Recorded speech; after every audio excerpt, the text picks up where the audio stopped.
a small village nestled between green hills and flowing rivers, there lived a kind-hearted woman named Ireti. She was known for her gentle soul and unwavering faith in the power of family. After years of waiting and praying for a child, she was blessed with no one but 2 children, a boy and a girl. They were her joy, her pride, and her world. She named them Tai and Kehinde. Tai was the older twin, but Kehinde, his sister, was always the stronger one. They were inseparable from the day they were born. While Tai was quick to smile, soft-hearted and gentle, Kehinde was fierce, protective, and more conscious in her ways. The bond between them was something extraordinary, as if their souls were meant to be together forever. But fate, as it often does, had other plans. Ireti's health had been delicate throughout her pregnancy. She had never fully recovered from the toll it had on her body. 2 weeks after giving birth, she was still exhausted, weak, and in pain. She eventually passed away, leaving her husband Adebayo alone with her 2 newborns. Adebayo, though with good man, was shattered by the loss of his beloved wife. His heart ached with grief, but he knew he had to care for his children. The villagers rallied around him, offering support, but the sadness was too great to overcome. The twins grew up without the warmth of their mother, but their father did his best to raise them with love. As time passed, Adebayo's heart began to heal and he eventually remarried. His new wife Modupe was a woman from a neighboring town. She was beautiful with a charm that captivated everyone, but there was something about her that felt off.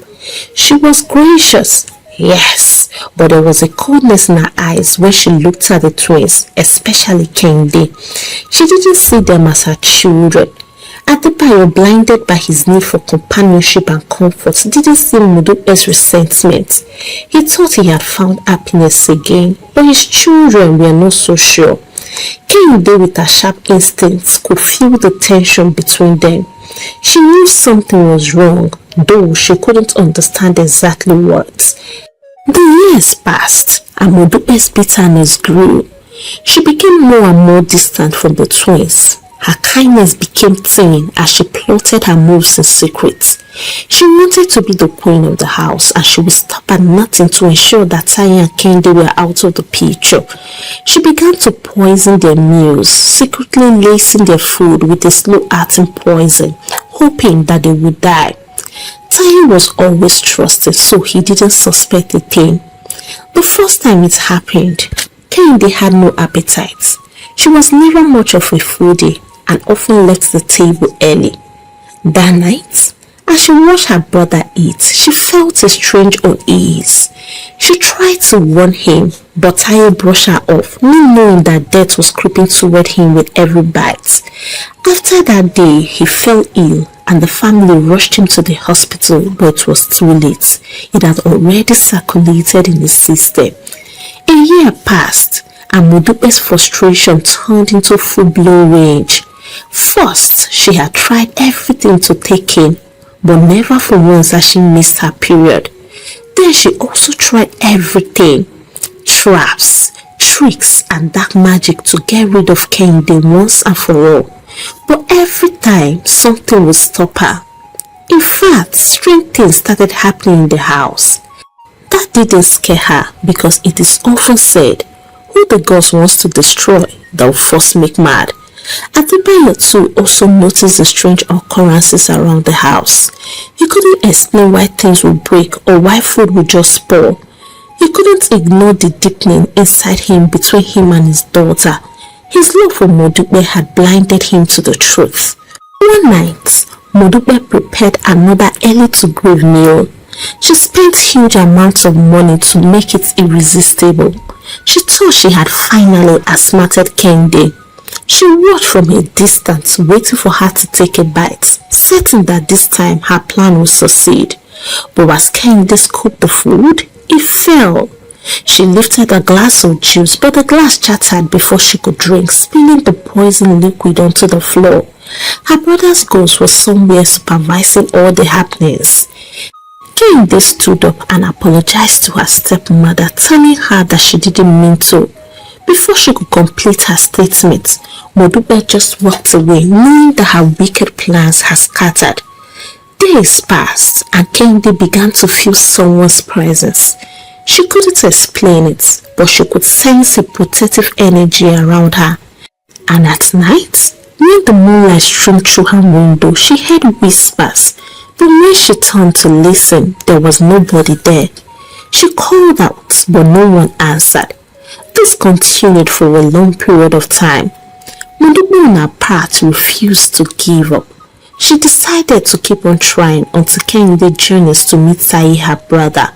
One afternoon, as Kehinde sat alone in her room, she entered with a tray of food and with a forced smile. "Kehinde, my dear," she called out sweetly, "I've made your favorite food today. I know how much you love it." Kehinde remembered her last experience and quickly sensed something was off. She eyed the food suspiciously. She felt a deep urge to refuse the food, but Modupe's presence made it difficult to say no. "I am not hungry," she replied softly, trying to sound polite, but Modupe wasn't having it. Now," she coaxed. "Just eat something small for me. It's a special recipe. I am sorry for how I walked out the last time. Let's take this as a meal of reconciliation." Even a blind man could see that Modupe was up to something. She stayed back just to make sure Kehinde eats the food. Kehinde on her part tried everything she could at that time to make her leave, but Modupe understood what she was up to, and so she switched to unnecessary gist. With the ease knowing at Kehinde, she reached for the food, but the moment she put it into her mouth, a loud crash sounded in the room again.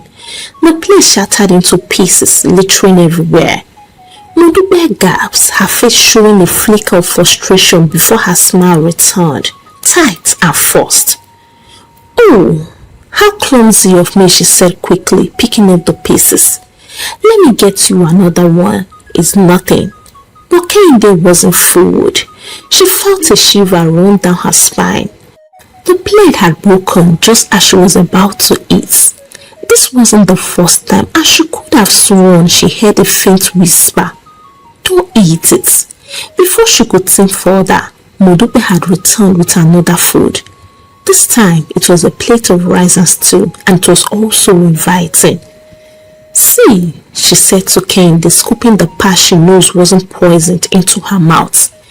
"In case your mind is playing games already because of the reoccurrences, there is nothing in the food."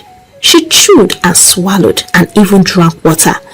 This singular act wiped the doubt in the heart of Kehinde, and as she reached for the plate, the edges of the plate cracked loudly, splitting into halves.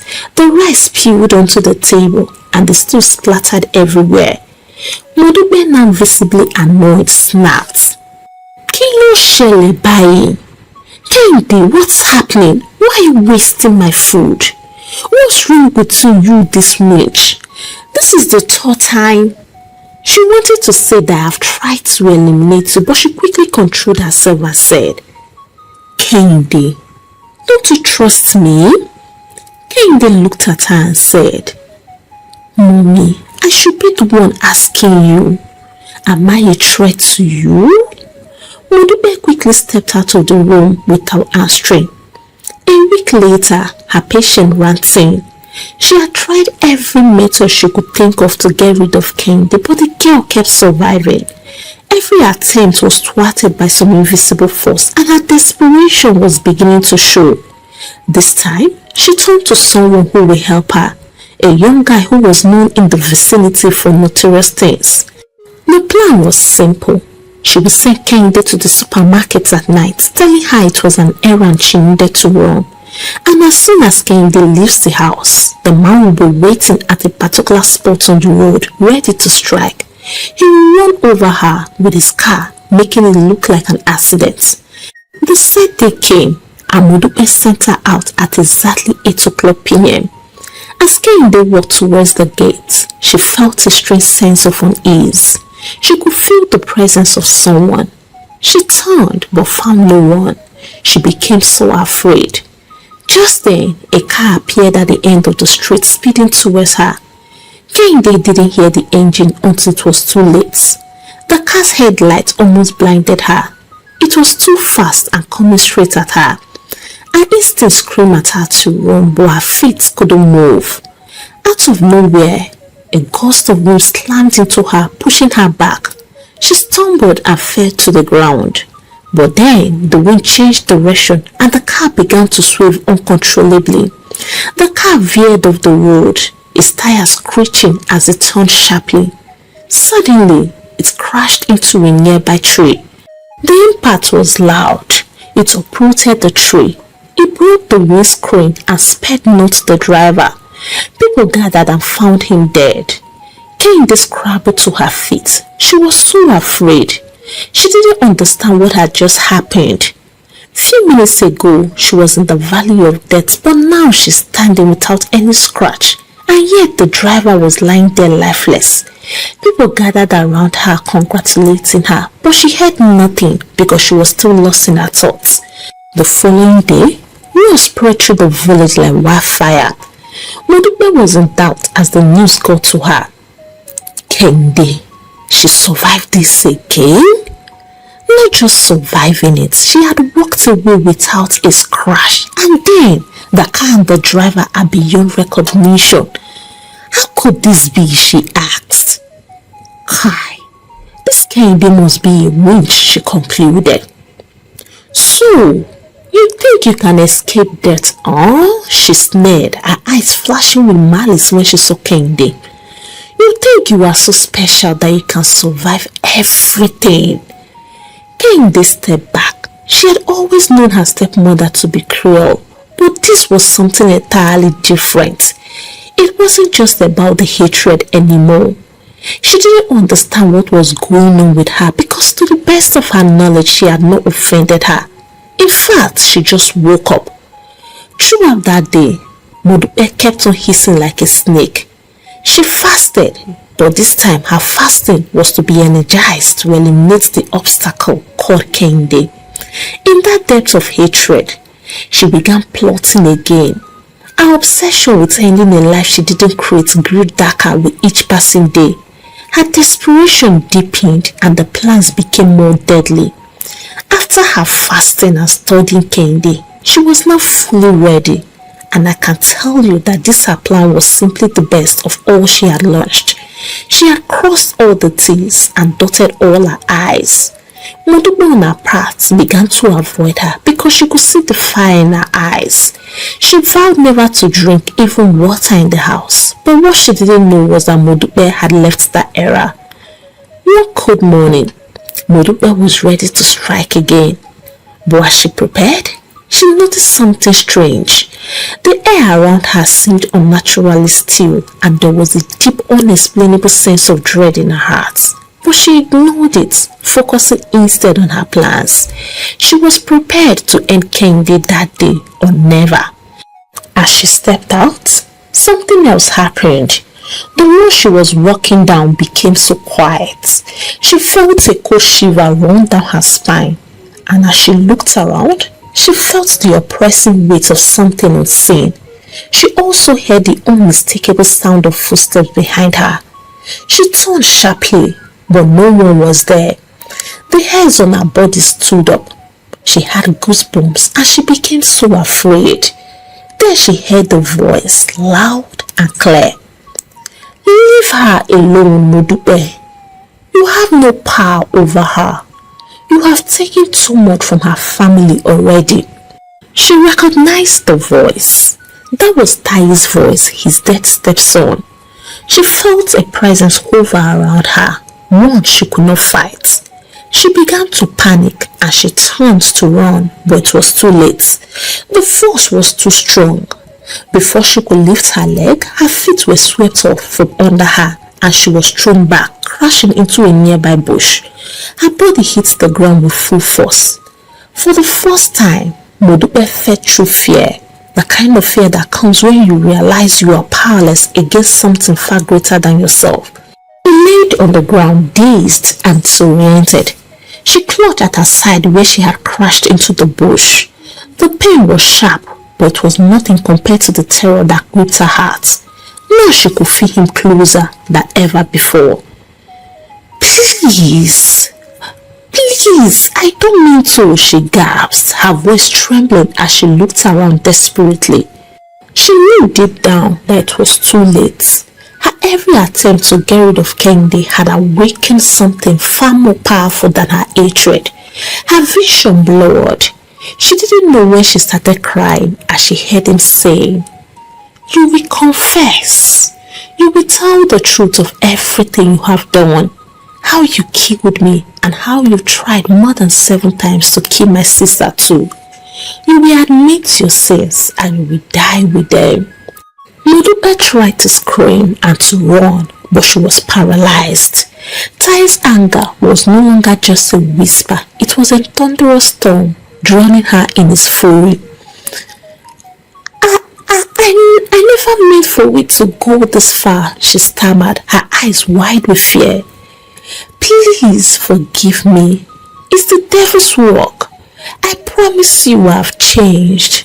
But the voice interrupted her, cold and commanding. Confess now.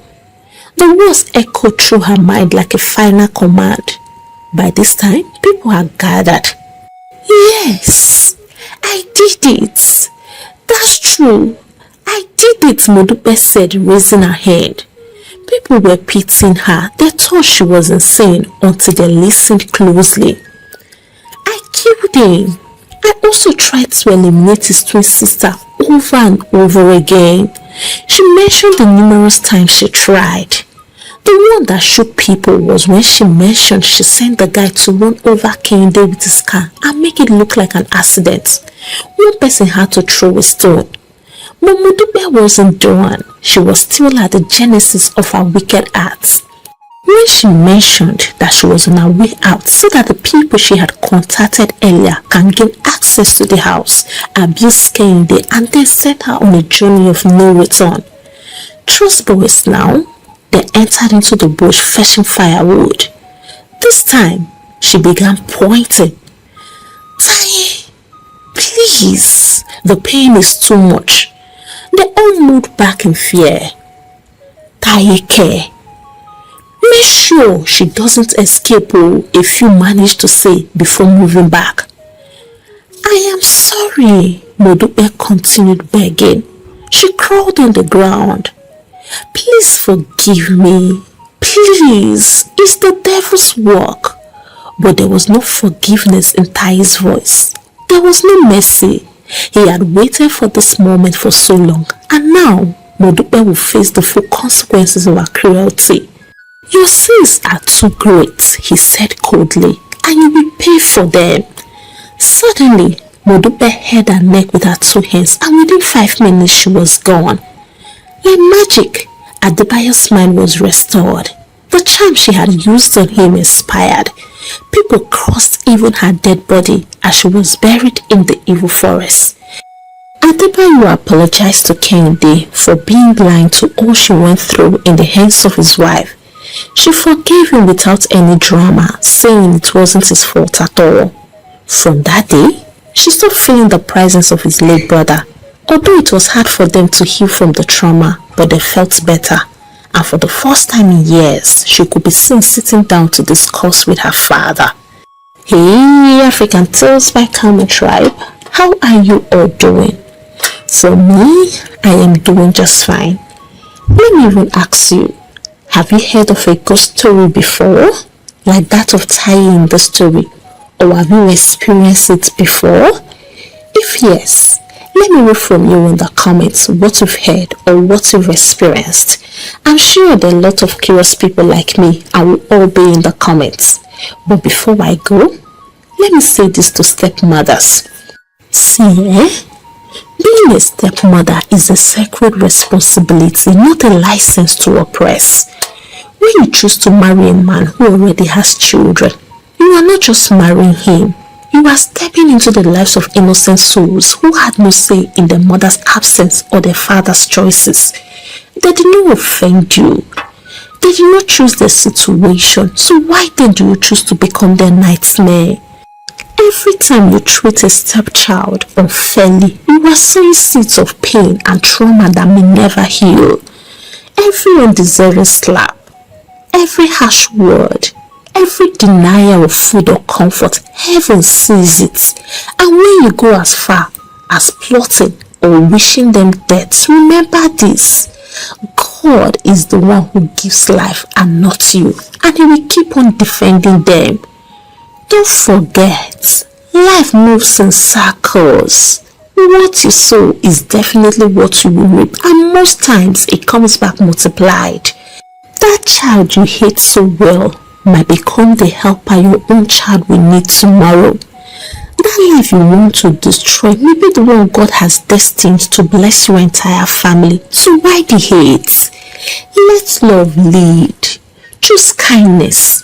Be the reason a child will smile, not the reason they will cry themselves to sleep. If their mother were alive, will you treat them this way in her presence? Whether she's dead or alive, God is watching. So dear stepmothers, instead of being wicked, be a healer. Instead of cursing, be a comfort. Let your name be remembered for good, not for pain. A stepmother can become a second mother. It's a choice.